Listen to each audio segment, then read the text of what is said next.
ਚੜ੍ਹਦੀ ਕਲਾ time TV channel ਦੇਖ ਰਹੇ ਸਾਰੇ ਦਰਸ਼ਕਾਂ ਦਾ ਸਵਾਗਤ ਹੈ ਜੀ। ਮੈਂ ਤੁਹਾਡੇ ਨਾਲ ਹਰਦੀਪ ਕੌਰ ਵਿਰਕ ਤੇ ਲੈ ਕੇ ਹਾਜ਼ਰ ਹਾਂ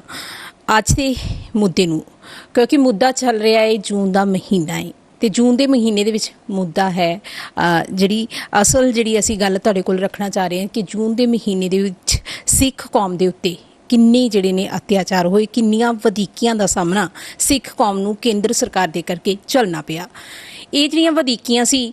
ਪਹਿਲਾਂ 1984 ਦੇ ਵਿੱਚ ਜੂਨ ਦੇ ਮਹੀਨੇ ਦੇ ਵਿੱਚ ਤੇ ਉਸ ਤੋਂ ਉਪਰੰਤ ਨਵੰਬਰ ਦੇ ਮਹੀਨੇ ਦੇ ਵਿੱਚ ਸਿੱਖ ਕਤਲੇਆਮ ਹੋਇਆ। ਇਹਨਾਂ ਦੋਨਾਂ ਹੀ ਦੇ ਵਿਚਕਾਰ ਦੋ ਜਥੇਬੰਦੀਆਂ ਜਿਹੜੀਆਂ ਨੇ ਬਹੁਤ ਚਰਚਾ ਦੇ ਵਿੱਚ ਰਹੀਆਂ, ਜਿਨ੍ਹਾਂ ਦੇ ਵਿੱਚ ਅਸੀਂ ਅੱਜ ਇੱਕ ਜਿਹੜੀ ਜਥੇਬੰਦੀ ਆ ਉਸ ਦੀ ਚਰਚਾ ਕਰਾਂਗੇ। ਮੇਰੀ ਮੁਰਾਦ ਹੈ ਆਲ ਇੰਡੀਆ ਸਿੱਖ ਸਟੂਡੈਂਟ ਫੈਡਰੇਸ਼ਨ ਤੋਂ। ਆਲ ਇੰਡੀਆ ਸਿੱਖ ਸਟੂਡੈਂਟ ਫੈਡਰੇਸ਼ਨ ਅਤੇ ਆਪਰੇਸ਼ਨ ਬਲੂ ਸਟਾਰ, ਇਸ ਵਿਸ਼ੇ ਤੇ ਅੱਜ ਅਸੀਂ ਚਰਚਾ ਕਰਾਂਗੇ ਤੇ ਇਸ ਵਿਸ਼ੇ ਤੇ ਚਰਚਾ ਕਰਨ ਲਈ ਅੱਜ ਸਾਡੇ ਨਾਲ ਹਾਜ਼ਰ ਨੇ ਸਰਦਾਰ ਕਰਨੈਲ ਸਿੰਘ ਪੀਰ ਮੁਹੰਮਦ ਜੀ, ਜਿਹੜੇ ਕਿ ਆਲ ਇੰਡੀਆ ਸਿੱਖ ਸਟੂਡੈਂਟ ਫੈਡਰੇਸ਼ਨ ਦੇ ਕੌਮੀ ਪ੍ਰਧਾਨ ਰਹਿ ਚੁੱਕੇ ਨੇ ਤੇ ਹੁਣ ਮੌਜੂਦਾ ਦੌਰ ਦੇ ਵਿੱਚ ਸ਼੍ਰੋਮਣੀ ਅਕਾਲੀ ਦਲ ਟਕਸਾਲੀ ਦੇ ਪ੍ਰਮੁੱਖ ਬੁਲਾਰੇ ਦੇ ਤੌਰ ਤੇ ਔਰ ਜਨਰਲ ਸੈਕਟਰੀ ਦੇ ਤੌਰ ਤੇ ਕੰਮ ਕਰ ਰਹੇ ਨੇ। ਵੈਲਕਮ ਜੀ। ਧੰਨਵਾਦ ਜੀ। ਪੀਰ ਮੁਹੰਮਦ ਜੀ, ਮੇਰਾ ਸਭ ਤੋਂ ਪਹਿਲਾ ਸਵਾਲ ਤੁਹਾਨੂੰ, ਬਹੁਤ ਮੰਦਭਾਗੀ ਘਟਨਾ ਜਿਹੜੀ ਅੱਜ ਵੀ ਸਾਡੇ ਜਿਹੜੇ ਸਿੱਖ ਕੌਮ ਦੇ ਜਿਹੜੇ ਜ਼ਖਮ ਨੇ ਅੱਲੇ ਕਰਦੀ ਹੈ, ਆਪਰੇਸ਼ਨ ਬਲੂ ਸਟਾਰ ਹੋਇਆ, ਲੇਕਿਨ ਤੁਹਾਡੇ ਤੋਂ ਜਾਣਨਾ ਚਾਹਾਂਗੇ ਕਿ ਉਸ ਸਮੇਂ ਦੇ ਦੌਰਾਨ ਆਲ ਇੰਡੀਆ ਸਿੱਖ ਸਟੂਡੈਂਟ ਫੈਡਰੇਸ਼ਨ ਜਿਹੜੀ ਹੈ ਭਰਜੋਬਨ ਤੇ ਸੀ। ਭਾਈ ਅਮਰੀਕ ਸਿੰਘ ਜੀ ਦੀ ਅਗਵਾਈ ਦੇ ਹੇਠ ਜਿਹੜੀਆਂ ਬਹੁਤ ਸਾਰੀਆਂ ਗਤੀਵਿਧੀਆਂ ਜਿਹੜੀਆਂ ਚੱਲ ਰਹੀਆਂ ਸਨ,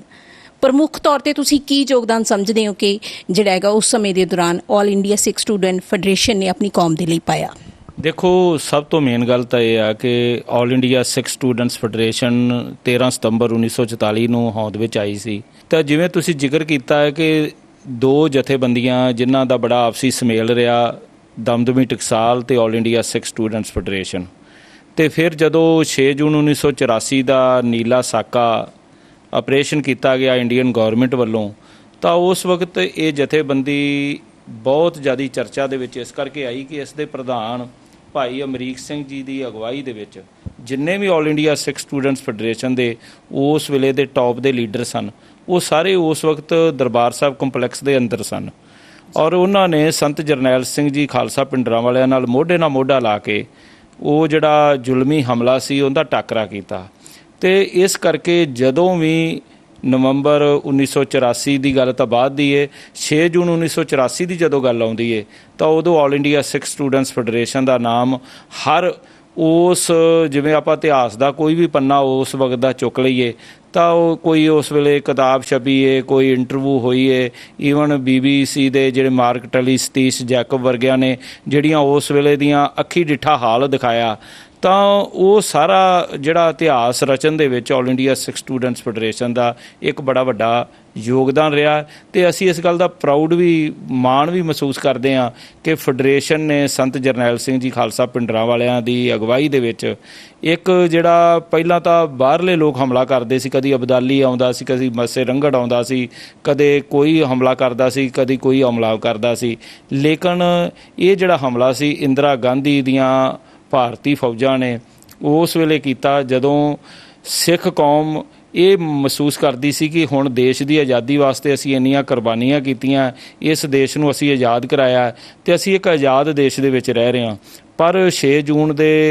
ਇਸ ਭਿਆਨਕ ਹਮਲੇ ਨੇ, ਭਾਰਤੀ ਫੌਜੀ ਹਮਲੇ ਨੇ ਸਾਨੂੰ, ਸਿੱਖ ਕੌਮ ਨੂੰ ਇਸ ਗੱਲ ਦਾ ਅਹਿਸਾਸ ਕਰਾ ਦਿੱਤਾ ਕਿ ਤੁਸੀਂ ਅੱਜ ਵੀ ਗੁਲਾਮ ਹੋ। ਪੀਰ ਮੁਹੰਮਦ ਜੀ, ਜੇਕਰ ਗੱਲ ਕਰੀਏ ਅਸੀਂ ਪਿੱਛੇ ਇਤਿਹਾਸ ਦੇ ਪੰਨਿਆਂ ਵੱਲ ਝਾਤੀ ਮਾਰੀਏ ਤੇ ਦੇਖਣ ਦੇ ਵਿੱਚ ਆਉਂਦਾ ਹੈਗਾ, ਇਹ ਕਿਹਾ ਜਾਂਦਾ ਹੈ ਕਿ ਉਸ ਸਮੇਂ ਆਲ ਇੰਡੀਆ ਸਿੱਖ ਸਟੂਡੈਂਟ ਫੈਡਰੇਸ਼ਨ ਨੇ ਜਦੋਂ ਆਪਰੇਸ਼ਨ ਬਲੂ ਸਟਾਰ ਚੱਲ ਰਿਹਾ ਸੀ ਤਾਂ ਸਰੈਂਡਰ ਕਰ ਦਿੱਤਾ ਸੀ ਤੇ ਸਰੈਂਡਰ ਕੀਤੇ ਗਏ ਦੇ ਦੌਰਾਨ ਉਹਦੇ ਜਿਹੜੇ ਕੁਝ ਇੱਕ ਆਗੂ ਸੀ ਹਨਾ, ਉਹਨਾਂ ਨੂੰ ਫੌਜ ਫੜ ਕੇ ਲੈ ਗਈ ਤੇ ਕੁਝ ਸਮੇਂ ਬਾਅਦ ਉਹਨਾਂ ਨੂੰ ਰਿਹਾ ਵੀ ਕਰ ਦਿੱਤਾ ਗਿਆ ਤੇ ਮੌਜੂਦਾ ਦੌਰ ਦੇ ਵਿੱਚ ਉਹ ਕੁਝ ਇੱਕ ਆਗੂ ਜਿਹੜੇ ਹੈਗੇ ਨੇ ਵੱਡੀਆਂ ਪਾਰਟੀਆਂ ਦੇ ਲੀਡਰ ਨੇ। ਇਸ ਤੱਥ ਨਾਲ ਕਿੰਨਾ ਸਹਿਮਤ ਹੋ? ਦੇਖੋ, ਇਸ ਦੇ ਵਿੱਚ ਕੋਈ ਦੋ ਰਾਇ ਨਹੀਂ ਕਿ ਆਲ ਇੰਡੀਆ ਸਿੱਖ ਸਟੂਡੈਂਟਸ ਫੈਡਰੇਸ਼ਨ ਦੇ ਬਹੁਤ ਸਾਰੇ ਆਗੂ ਜਿਹੜੇ ਕਿ ਦਰਬਾਰ ਸਾਹਿਬ ਕੰਪਲੈਕਸ ਦੇ ਅੰਦਰੋਂ ਫੜੇ ਗਏ ਸੀ, ਜਿੱਥੋਂ ਸੰਤ ਹਰਚੰਦ ਸਿੰਘ ਲੌਂਗੋਵਾਲ, ਜਥੇਦਾਰ ਗੁਰਚਰਨ ਸਿੰਘ ਟੌੜਾ, ਬਲਵੰਤ ਸਿੰਘ ਰਾਮੂਵਾਲੀਆ ਤੇ ਹੋਰ ਬਹੁਤ ਸਾਰੇ ਆਗੂ ਜਿਹੜੇ ਅਕਾਲੀ ਦਲ ਦੀ ਉਸ ਵੇਲੇ ਦੀ ਲੀਡਰਸ਼ਿਪ ਦੇ ਸੀ, ਉਹ ਫੜੇ ਗਏ ਸੀ। ਉੱਥੋਂ ਹੀ ਫੈਡਰੇਸ਼ਨ ਦੇ ਆਗੂ ਫੜੇ ਗਏ, ਲੇਕਿਨ ਕਿਉਂਕਿ ਜਿਹੜੇ ਅਲੱਗ-ਅਲੱਗ ਮੋਰਚੇ ਬਣੇ ਹੋਏ ਸੀ, ਇੱਕ ਸੀ ਅਕਾਲ ਰੈਸਟ ਹਾਊਸ, ਉਸ ਦੇ ਨਾਲ ਹੀ ਜਿੱਥੇ ਹੁਣ ਗੁਰੂ ਅਰਜਨ ਦੇਵ ਨਿਵਾਸ, ਇੱਥੇ ਆਲ ਇੰਡੀਆ ਸਿੱਖ ਸਟੂਡੈਂਟਸ ਫੈਡਰੇਸ਼ਨ ਦਾ ਸਾਡਾ ਜਿਹੜਾ ਮੁੱਖ ਦਫ਼ਤਰ ਹੁੰਦਾ ਸੀ, ਤੇ ਇਸ ਦੇ ਅੱਗੇ ਗੁਰੂ ਰਾਮਦਾਸ ਨਿਵਾਸ ਸੀ, ਫਿਰ ਉਸ ਤੋਂ ਅੱਗੇ ਗੁਰੂ ਨਾਨਕ ਨਿਵਾਸ ਸੀ। ਇਹ ਜਿਹੜੀਆਂ ਸਰਾਵਾਂ ਸਨ, ਇਹਨਾਂ ਦੇ ਵਿੱਚ ਪਹਿਲਾਂ ਸੰਤ ਜਰਨੈਲ ਸਿੰਘ ਜੀ ਖਾਲਸਾ ਪਿੰਡਰਾਂ ਵਾਲੇ ਰਹਿੰਦੇ ਸੀ, ਭਾਈ ਅਮਰੀਕ ਸਿੰਘ ਜੀ ਰਹਿੰਦੇ ਸੀ, ਫਿਰ ਉਹ ਅਕਾਲ ਤਖਤ ਸਾਹਿਬ ਤੇ ਚਲੇ ਗਏ। ਤੇ ਸਾਰਾ ਦਿਨ ਸੰਤ ਜਰਨੈਲ ਸਿੰਘ ਪਿੰਡਰਾਂ ਵਾਲੇ ਸੰਗਤ ਨੂੰ ਜਾਂ ਆਮ ਜਿਹੜੇ ਵੀ ਕੋਈ ਵਿਅਕਤੀ ਵਿਸ਼ੇਸ਼ ਆਉਂਦੇ ਸੀ ਉਹਨਾਂ ਨੂੰ ਮਿਲਣ ਵਾਸਤੇ, ਕਈ ਵਾਰੀ ਕੇਂਦਰ ਦੇ ਐਲਚੀ ਵੀ ਆਉਂਦੇ ਸੀ ਜਿਵੇਂ ਸੁਬਰਾਮਨੀਅਮ ਸਵਾਮੀ ਤੇ ਹੋਰ ਬਈ ਕਈ ਨੇਤਾ, ਤਾਂ ਉਹ ਗੁਰੂ ਰਾਮਦਾਸ ਲੰਗਰ ਹਾਲ ਦੇ ਉੱਪਰ ਉਹਨਾਂ ਨੂੰ ਮਿਲਦੇ ਹੁੰਦੇ ਸੀ। ਸੋ ਇਹ ਜਿਹੜੀਆਂ ਸਰਾਵਾਂ ਦੇ ਵਿੱਚ ਜਦੋਂ ਘਿਰ ਗਏ ਫੈਡਰੇਸ਼ਨ ਦੇ ਆਗੂ, ਤੇ ਜਦੋਂ ਭਾਰਤੀ ਫੌਜੀ ਹਮਲਾ ਹੋਇਆ ਤਾਂ ਉਸ ਹਮਲੇ ਦਰਮਿਆਨ ਇਹਨਾਂ ਨੂੰ ਉੱਥੋਂ ਗ੍ਰਿਫਤਾਰ ਕੀਤਾ ਗਿਆ। ਜਿਹੜਾ ਇਹ ਦੋਸ਼ ਲਾਇਆ ਜਾਂਦਾ ਹੈ ਕਿ ਉਹਨਾਂ ਨੇ ਕੋਈ ਸਰੈਂਡਰ ਕੀਤਾ ਸੀ, ਉਸ ਵੇਲੇ ਹਾਲਾਤ ਹੀ ਇਸ ਤਰ੍ਹਾਂ ਦੇ ਬਣ ਗਏ ਸੀ ਕਿ ਕਿਸੇ ਨੇ ਕੋਈ ਗਿਣ ਮਿੱਥ ਕੇ ਸਰੈਂਡਰ ਨਹੀਂ ਕੀਤਾ, ਕਿ ਜਿਹੜੇ ਬਹੁਤੇ ਤਾਂ ਮਾਰੇ ਗਏ, ਜਿਹੜੇ ਸ਼ਹੀਦ ਹੋ ਗਏ, ਜਿਹੜੇ ਇੱਧਰਲੀ ਸਾਈਡ ਤੇ ਬਚੇ ਸੀ ਉਹਨਾਂ ਨੂੰ ਇੱਕ ਤਰੀਕੇ ਦੇ ਨਾਲ ਨਿਖੇੜ ਕੇ ਘੇਰ ਕੇ, ਤੇ ਜਿਹੜੇ ਜਥੇਦਾਰ ਗੁਰਚਰਨ ਸਿੰਘ ਟੌੜਾ ਸੀ ਉਹ ਪ੍ਰਧਾਨ ਸਨ SGPC ਦੇ, ਜਦੋਂ ਫੌਜੀ ਅਧਿਕਾਰੀਆਂ ਨੇ ਉਹਨਾਂ ਨੂੰ ਪੁੱਛਿਆ ਕਿ ਇਹ ਕੌਣ ਲੋਕ ਨੇ, ਤੇ ਉਹਨਾਂ ਨੇ ਕਿਹਾ ਕਿ ਸਾਡੇ ਮੁਲਾਜ਼ਮ ਨੇ SGPC ਦੇ। ਸੋ ਉਹਨਾਂ ਦੇ ਵਿੱਚ ਜਿਹੜੇ ਕੁਝ ਆਗੂ ਸਨ ਜਿਹੜੇ ਉਹ ਬਚ ਗਏ, ਤੇ ਉਹ ਮੌਜੂਦਾ ਸਮੇਂ ਦੇ ਵਿੱਚ ਜਿਹੜਾ ਤੁਸੀਂ ਅਗਲਾ ਸਵਾਲ ਕੀਤਾ ਕਿ ਉਹ ਹੁਣ ਕੁਝ ਅਹੁਦਿਆਂ ਦੇ ਉੱਤੇ ਕੰਮ ਕਰ ਰਹੇ ਆ। ਦੇਖੋ, ਆਲ ਇੰਡੀਆ ਸਿੱਖ ਸਟੂਡੈਂਟਸ ਫੈਡਰੇਸ਼ਨ ਇੱਕ ਧਾਰਮਿਕ ਜਥੇਬੰਦੀ ਵੀ ਸੀ, ਸਿਆਸੀ ਜਥੇਬੰਦੀ ਵੀ ਸੀ। ਸੋ ਫੈਡਰੇਸ਼ਨ ਦਾ ਕੰਮ ਕੀ ਸੀ ਕਿ ਸਕੂਲਾਂ, ਕਾਲਜਾਂ, ਯੂਨੀਵਰਸਿਟੀਆਂ ਦੇ ਵਿੱਚ ਪਹਿਲਾਂ ਪੜ੍ਹਾਈ ਦੇ ਦਰਮਿਆਨ ਸਿੱਖੀ ਸਰੂਪ ਵਾਲੇ ਜਿਹੜੇ ਵਿਦਿਆਰਥੀ ਨੇ ਉਹਨਾਂ ਦੇ ਵਿੱਚ ਇੱਕ ਲਹਿਰ ਪ੍ਰਚੰਡ ਕਰਨੀ, ਉਹਨਾਂ ਨੂੰ ਗੁਰ ਇਤਿਹਾਸ ਦੇ ਨਾਲ ਜੋੜਨਾ, ਤੇ ਫਿਰ ਅੱਗੇ ਜਾ ਕੇ ਸ਼੍ਰੋਮਣੀ ਅਕਾਲੀ ਦਲ ਉਸ ਨੂੰ ਲੀਡਰਸ਼ਿਪ ਪ੍ਰੋਵਾਈਡ ਕਰਨੀ। ਦੇਖੋ, ਸਮੇਂ ਦਾ ਹੇਰ ਫੇਰ ਹੁੰਦਾ ਹੈ, ਇਸ ਦੇ ਵਿੱਚ ਕੋਈ ਦੋ ਰਾਇ ਨਹੀਂ। ਸਮਾਂ ਆਪਣੇ ਜਿਹੜਾ ਇੱਕ ਤੇਜ਼ੀ ਨਾਲ ਚੱਲਦਾ ਰਹਿੰਦਾ। ਉਸ ਸਮੇਂ ਦੇ ਦਰਮਿਆਨ ਕਈਆਂ ਦੇ ਵਿੱਚ ਢਿਲਾਈ ਵੀ ਆਈ, ਕਈ ਜਿਹੜੇ ਆ ਉਹ ਕੁਰਸੀ ਮੋਹ ਦੇ ਵਿੱਚ ਜਾਂ ਆਪਣੀ ਨਿੱਜ ਵਾਸਤੇ ਵੀ ਕੁਝ ਉਹਨਾਂ ਨੇ ਇਸ ਤਰ੍ਹਾਂ ਦਾ ਕੀਤਾ। ਇਸ ਤਰ੍ਹਾਂ ਦੀਆਂ ਆਪਸ਼ਨਾਂ ਸਾਡੇ ਸਾਰਿਆਂ ਦੇ ਕੋਲ ਹੈਗੀਆਂ ਸੀ, ਮੇਰੇ ਕੋਲ ਵੀ ਸੀ, ਕਿ ਜਦੋਂ ਪੰਜਾਬ ਦੇ ਵਿੱਚ ਆਮ ਆਦਮੀ ਪਾਰਟੀ ਬਣੀ ਹੈ ਤਾਂ ਸਭ ਤੋਂ ਜਿਹੜੇ ਨਿੱਜੀ ਸਬੰਧ ਸਨ ਅਰਵਿੰਦ ਕੇਜਰੀਵਾਲ ਨਾਲ, ਉਹ ਮੇਰੇ ਸੀ, ਤੇ ਮੈਂ ਤਰਜੀਹ ਨਹੀਂ ਦਿੱਤੀ ਉਸ ਗੱਲ ਨੂੰ ਕਿ ਇੱਕ ਲਹਿਰ ਚੱਲੀ ਹੈ ਤੇ ਉਸ ਲਹਿਰ ਦੇ ਵਿੱਚ ਮੈਂ ਵੀ ਸ਼ਾਮਲ ਹੋ ਕੇ ਤੇ ਮੈਂ ਕਿਤੋਂ MLA ਬਣ ਜਾਵਾਂ। ਲੇਕਿਨ ਮੈਂ ਇਹੋ ਹੀ ਕੋਸ਼ਿਸ਼ ਕੀਤੀ ਕਿ ਜੇ ਜਾਵਾਂਗੇ ਤਾਂ ਜਦੋਂ ਵੀ ਕਿਤੇ ਮੌਕਾ ਮਿਲੇਗਾ ਤਾਂ ਸ਼੍ਰੋਮਣੀ ਅਕਾਲੀ ਦਲ ਦੇ ਵਿੱਚ ਹੀ ਸੇਵਾ ਕਰਾਂਗੇ। ਸੋ ਰਾਜਨੀਤਿਕ ਤੌਰ ਤੇ ਜਿਹੜਾ ਬੰਦਾ ਵਿਚਰ ਰਿਹਾ ਹੁੰਦਾ ਉਹਨੇ ਕਿਤੇ ਨਾ ਕਿਤੇ ਤਾਂ ਸਿਲੈਕਟ ਹੋਣਾ ਹੁੰਦਾ। ਸੋ ਜਿਹੜਾ ਇਹ ਉਲਾਂਭਾ ਹੈ ਇਹ ਕੁਝ ਇੱਕ ਵਿਅਕਤੀਆਂ ਦੇ ਉੱਤੇ ਤਾਂ ਲਗਾਇਆ ਜਾ ਸਕਦਾ, ਲੇਕਿਨ ਆਲ ਇੰਡੀਆ ਸਿੱਖ ਸਟੂਡੈਂਟਸ ਫੈਡਰੇਸ਼ਨ ਨੇ ਹਮੇਸ਼ਾ ਹੱਕ, ਸੱਚ ਤੇ ਨਿਆਂ ਵਾਸਤੇ ਲੜਾਈ ਲੜੀ ਹੈ, ਤੇ ਅੱਜ ਵੀ ਸਾਡੇ ਜਿਹੜੇ ਫੈਡਰੇਸ਼ਨ ਦੇ ਆਗੂ ਨੇ ਉਹਨਾਂ ਦੇ ਉੱਤੇ ਇਸ ਗੱਲ ਦਾ ਸਾਨੂੰ ਭਰੋਸਾ ਹੈ ਕਿ ਉਹਨਾਂ ਨੇ ਪੰਥ ਦੀ ਸੇਵਾ ਦੇ ਵਿੱਚ ਹਮੇਸ਼ਾ ਅੱਗੇ ਹੋ ਕੇ ਸੇਵਾ ਕੀਤੀ ਤੇ ਗਾਂਹ ਵੀ ਕਰਦੇ ਰਹਿਣਗੇ। ਉਸ ਵੇਲੇ ਭਾਈ ਅਮਰੀਕ ਸਿੰਘ ਜੀ ਦੀ ਅਗਵਾਈ ਹੇਠ ਜਿਹੜੀ ਸਾਡੀ ਜਥੇਬੰਦੀ ਹੈ ਆਲ ਇੰਡੀਆ ਸਿੱਖ ਸਟੂਡੈਂਟ ਫੈਡਰੇਸ਼ਨ ਬਹੁਤ ਜ਼ਿਆਦਾ ਮਜ਼ਬੂਤ ਸੀ, ਪਰ ਜਿਵੇਂ ਹੀ ਉਹਨਾਂ ਦੀ ਸ਼ਹਾਦਤ ਹੁੰਦੀ ਹੈ, ਸ਼ਹਾਦਤ ਤੋਂ ਬਾਅਦ ਹੌਲੀ ਜੇਕਰ ਹੁਣ ਤੱਕ ਦਾ ਸਮੇਂ ਦੀ ਆਪਾਂ ਗੱਲ ਕਰਦੇ ਹਾਂ ਤਾਂ ਫੈਡਰੇਸ਼ਨ ਦੀ ਜਿਹੜੀ ਹੈਗੀ ਮਜ਼ਬੂਤੀ ਕਿਤੇ ਨਾ ਕਿਤੇ ਘਟਦੀ ਜਾਂਦੀ ਆ। ਕੀ ਇਹਦੇ ਘਟਦੇ ਕਾਰਨਾਂ ਦੇ ਬਾਰੇ ਤੁਸੀਂ ਦੱਸ ਸਕਦੇ ਹੋ ਕਿ ਕੀ ਕਾਰਨ ਰਹੇ ਕਿ ਜਿਹੜੀ ਮਜ਼ਬੂਤੀ ਘਟਦੀ ਰਹੀ? ਦੇਖੋ, ਕੋਈ ਵੀ ਜਥੇਬੰਦੀ ਹੈ ਜਿਹੜੀ ਅੱਗੇ ਪ੍ਰਫੁੱਲਤ ਹੁੰਦੀ ਹੈ, ਉਹ ਰਾਜਨੀਤਿਕ ਤੌਰ ਦੇ ਉੱਤੇ ਜਦੋਂ ਉਹਨੂੰ ਬੜਾਵਾ ਮਿਲਦਾ। ਫੈਡਰੇਸ਼ਨ ਦੇ ਨਾਲ ਬਹੁਤ ਸਾਰੀਆਂ ਘਟਨਾਵਾਂ ਜੁੜੀਆਂ। ਇੱਕ ਤਾਂ 6 ਜੂਨ 1984 ਦਾ ਸਾਕਾ, ਜਿਹਦੇ ਵਿੱਚ ਫੈਡਰੇਸ਼ਨ ਦੇ ਪ੍ਰਧਾਨ ਤੇ ਸਮੇਤ ਕਈ ਹੋਰ ਆਗੂ ਜਿਹੜੇ ਸ਼ਹੀਦ ਹੋ ਗਏ, ਬਾਕੀਆਂ ਨੂੰ ਜੇਲ੍ਹਾਂ ਵਿੱਚ ਭੇਜ ਦਿੱਤਾ। ਉਸ ਤੋਂ ਬਾਅਦ ਫਿਰ ਫੈਡਰੇਸ਼ਨ ਦੇ ਉੱਤੇ ਪਾਬੰਦੀ ਲੱਗ ਗਈ। ਫਿਰ ਇੱਕ ਐਸਾ ਦੌਰ ਆਇਆ ਕਿ ਆਲ ਇੰਡੀਆ ਸਿੱਖ ਸਟੂਡੈਂਟਸ ਫੈਡਰੇਸ਼ਨ ਦਾ ਇੱਕ ਗਰੁੱਪ ਜਿਹੜਾ ਉਹਨੇ ਆਰਮਡ ਸਟਰਗਲ ਜਿਹੜੀ ਹੈ ਕਿ ਹਥਿਆਰਬੰਦ ਸੰਘਰਸ਼ ਲੜਨਾ ਸ਼ੁਰੂ ਕਰ ਦਿੱਤਾ। ਤਾਂ ਫੈਡਰੇਸ਼ਨ ਦੇ ਹਰੇਕ ਵਿਅਕਤੀ ਨੂੰ ਜਿਹੜਾ ਵੀ ਫੈਡਰੇਸ਼ਨ ਦਾ ਸਮਰਥਕ ਸੀ ਜਾਂ ਮੈਂਬਰ ਸੀ, ਉਹਨੂੰ ਉਹਨਾਂ ਨੇ ਅੱਤਵਾਦੀ, ਵੱਖਵਾਦੀ, ਦਹਿਸ਼ਤਗਰਦ ਸਮਝਣਾ ਸ਼ੁਰੂ ਕਰ ਦਿੱਤਾ। ਤਾਂ ਉਹਨਾਂ ਦੇ ਘਰਾਂ ਦੇ ਵਿੱਚ ਪੁਲਿਸ ਆਉਂਦੀ ਸੀ, ਪੈਰਾਮਿਲਟਰੀ ਫੌਜ ਆਉਂਦੀ ਸੀ, ਤਾਂ ਮਾਪੇ ਵੀ ਡਰ ਜਾਂਦੇ ਸੀ। ਤਾਂ ਫਿਰ ਅੱਗੇ ਜਾ ਕੇ ਜਿਹੜਾ ਫੈਡਰੇਸ਼ਨ ਦਾ ਇੱਕ ਰਾਜਨੀਤਿਕ ਤੌਰ ਦੇ ਉੱਤੇ ਬੜਾ ਵੱਡਾ ਇੱਕ ਸਾਡਾ ਨੁਕਸਾਨ ਹੋਇਆ ਕਿ 2 ਇਲੈਕਸ਼ਨ ਜਿਹੜੇ ਆ ਫੈਡਰੇਸ਼ਨ ਲੜਨਾ ਚਾਹੁੰਦੀ ਸੀ। 1999 ਦਾ ਇਲੈਕਸ਼ਨ ਤਾਂ ਅਸੀਂ ਆਪ ਨਹੀਂ ਲੜਿਆ ਤੇ ਅਸੀਂ ਹੋਰਾਂ ਨੂੰ ਲੜਾ ਦਿੱਤਾ ਤੇ ਤਕਰੀਬਨ 11 ਜਿਹੜੇ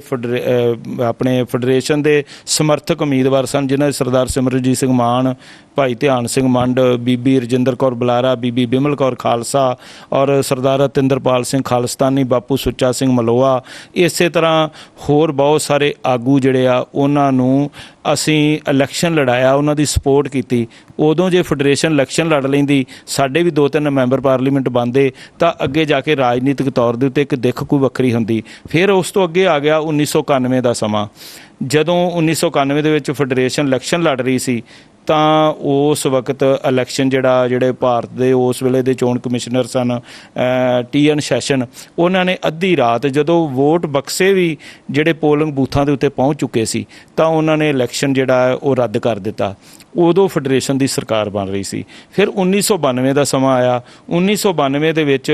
ਅਸੀਂ ਬਾਈਕਾਟ ਨਹੀਂ ਸੀ ਕਰਨਾ ਚਾਹੁੰਦੇ, ਲੇਕਿਨ ਉਸ ਵਕਤ ਦੀਆਂ ਜਿਹੜੀਆਂ ਖਾੜਕੂ ਜਥੇਬੰਦੀਆਂ ਸਨ, 5 ਪੰਥਕ ਕਮੇਟੀ ਬਣੀ ਹੋਈ ਸੀ, ਉਸ ਕਮੇਟੀ ਨੇ ਕਿਹਾ ਕਿ ਤੁਸੀਂ ਬਾਈਕਾਟ ਕਰੋ, ਤੇ ਮਜਬੂਰਨ ਸਾਨੂੰ ਵੀ ਬਾਈਕਾਟ ਕਰਨਾ ਪਿਆ। ਤਾਂ ਉਸ ਬਾਈਕਾਟ ਦਾ ਕੀ ਹੋਇਆ ਕਿ ਫੈਡਰੇਸ਼ਨ ਨੂੰ ਇੱਕ ਸਾਈਡਲਾਈਨ ਹੋਣਾ ਪਿਆ, ਤੇ ਜਿਹੜੀ ਬੇਅੰਤ ਸਿੰਘ ਦੀ ਸਰਕਾਰ ਆ ਗਈ। ਬੇਅੰਤ ਸਿੰਘ ਦੀ ਸਰਕਾਰ ਨੇ ਇੰਨਾ ਕੁ ਜ਼ੁਲਮ ਕੀਤਾ ਕਿ ਫੈਡਰੇਸ਼ਨ ਸਮੇਤ ਜਿਹੜਾ ਵੀ ਯੂਥ ਦਾ ਆਗੂ ਸੀ, ਕੋਈ ਵੀ, ਉਹਨਾਂ ਸਾਰਿਆਂ ਨੂੰ ਉਹਨਾਂ ਨੇ ਕ੍ਰੈਸ਼ ਕਰਤਾ। ਕਿਸੇ ਨੂੰ ਫੇਕ ਇਨਕਾਊਂਟਰ 'ਚ ਮਾਰਤਾ, ਕਿਸੇ ਨੂੰ ਤਸ਼ੱਦਦ ਕਰਕੇ ਮਾਰਤਾ, ਕੁਝ ਜਿਹੜੇ ਭੰਗੌੜੇ ਸਨ ਉਹ ਵੈਸੇ ਇਨਕਾਊਂਟਰ ਦੇ ਵਿੱਚ ਮਾਰੇ ਗਏ। ਤਾਂ ਇੱਕ ਦੌਰ ਹੀ ਐਸਾ ਚੱਲਿਆ ਜਿਸ ਦੌਰ ਦੇ ਵਿੱਚ ਫੈਡਰੇਸ਼ਨ ਨੂੰ ਰਾਜਨੀਤਿਕ ਤੌਰ 'ਤੇ ਉੱਭਰਨ ਦਾ ਮੌਕਾ ਹੀ ਨਹੀਂ ਮਿਲਿਆ। ਜਿਹੜੀ ਜਥੇਬੰਦੀ ਰਾਜਨੀਤਿਕ ਤੌਰ ਦੇ ਉੱਤੇ ਕਿਤੇ ਅੱਗੇ ਅਚੀਵ ਨਹੀਂ ਕਰਦੀ, ਤਾਂ ਫਿਰ ਉਹਦਾ ਜਿਹੜਾ ਗ੍ਰਾਸ ਰੂਟ ਹੈ, ਕਿਉਂਕਿ ਦੇਖੋ, ਮੈਂ ਜਦੋਂ ਮੇਰੇ ਹੱਥ ਕਮਾਂਡ ਆਈ 19 ਜਨਵਰੀ 1995 ਨੂੰ, ਆਲ ਇੰਡੀਆ ਸਿੱਖ ਸਟੂਡੈਂਟ ਫੈਡਰੇਸ਼ਨ ਦੇ ਅਲੱਗ-ਅਲੱਗ ਧੜੇ ਇਕੱਠੇ ਕਰਕੇ ਪ੍ਰੋਫੈਸਰ ਮਨਜੀਤ ਸਿੰਘ, ਜਿਹੜੇ ਕਾਰਜਕਾਰੀ ਜਥੇਦਾਰ ਸਨ, ਜਿਹੜੇ ਪੰਥ ਦੇ ਵਿੱਚ ਏਕਤਾ ਕਰਾਉਣਾ ਚਾਹੁੰਦੇ ਸਨ, ਉਹਨਾਂ ਨੇ ਫੈਡਰੇਸ਼ਨ ਵਿੱਚ ਵੀ ਏਕਤਾ ਕਰਾਈ। ਜਦੋਂ ਮੈਨੂੰ ਜ਼ਿੰਮੇਵਾਰੀ ਸੌਂਪੀ ਗਈ, ਤਾਂ ਅਸੀਂ ਸਕੂਲਾਂ, ਕਾਲਜਾਂ, ਯੂਨੀਵਰਸਿਟੀਆਂ 'ਚ ਜਾਂਦੇ ਸਾਂ। ਅਸੀਂ ਹਰ ਉਸ ਜਗ੍ਹਾ 'ਤੇ ਜਾਂਦੇ ਸਾਂ ਜਿੱਥੇ ਸਾਨੂੰ ਮਿਲਦਾ ਸੀ ਕਿ ਫੈਡਰੇਸ਼ਨ ਦੇ ਨਾਲ ਅਸੀਂ ਲੋਕਾਂ ਨੂੰ ਜੋੜ ਸਕੀਏ, ਖਾਸ ਕਰਕੇ ਨੌਜਵਾਨ ਵਰਗ ਨੂੰ। ਤਾਂ ਇੱਕੋ ਹੀ ਸਾਡੇ ਸਾਹਮਣੇ ਸਵਾਲ ਹੁੰਦਾ ਸੀ ਕਿ ਉਹ ਬੱਚੇ ਕਹਿੰਦੇ ਸਨ, ਚਾਹੇ ਛੋਟੇ ਹੁੰਦੇ ਸਨ, ਚਾਹੇ ਵੱਡੇ ਨੌਜਵਾਨ ਹੁੰਦੇ ਸਨ, ਉਹ ਕਹਿੰਦੇ ਸੀ ਕਿ ਸਾਡੇ ਮਾਪੇ ਕਹਿੰਦੇ ਆ